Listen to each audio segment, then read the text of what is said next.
Hey, thanks for tuning in to the Daily Drive. My name is Bro, and we have been doing some binge watching of a reality series. It involves this guy named Jonah as the principal character, and we've already seen him board a boat and try to run from God, and God runs after him. He does that with all of us. Well, Jonah eventually gets thrown into the sea, and as he is drowning, God supernaturally rescues him. We read yesterday that Jonah was inside the fish for 3 days. The common Jewish measurement of time means part of one day, a full day, and then a part of another day. But while he is there, he has some time to think and pray.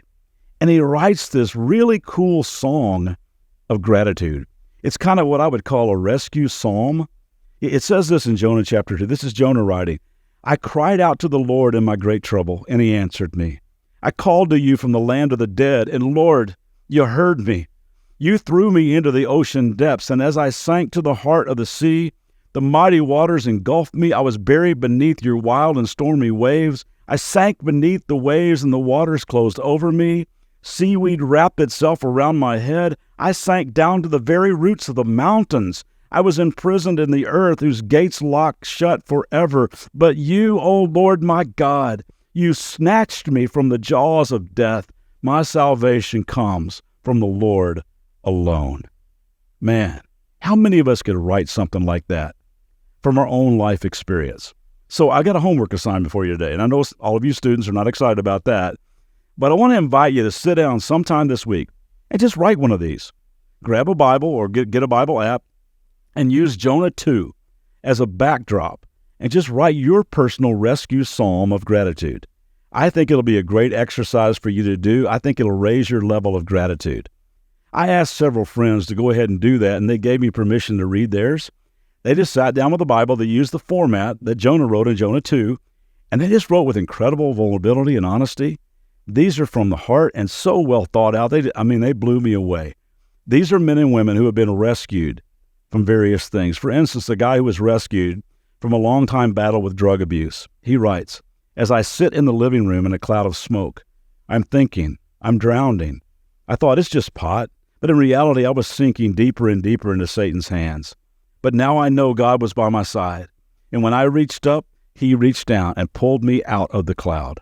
When my head was full of smoke, I couldn't see you, Lord. But now that my head is clear, I look back and see where you held my hand through the rough times. I will praise you daily for making my life worth living. I will say salvation comes from the Lord." Isn't that good?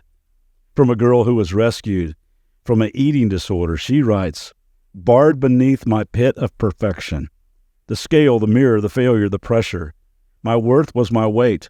To be more was to be less. I was always full, always empty, always never enough, until my salvation came from the Lord. For I have been rescued by God. Without charge, he brought me up from the pit. My Father, my rock, my reclaimer of years. He has restored the weight of my worth. To be less makes him more. He is always full, never empty, and always more than enough." A buddy of mine who was dealing with all kinds of stuff, he honestly wrote this, "For years I ran as hard and fast as I could from you, God. My desires revolved around material items, BMWs, Mercedes, Porsches, anything that gave me the appearance of success to those around me. I, like Jonah, was drowning in debt, chasing something I couldn't get.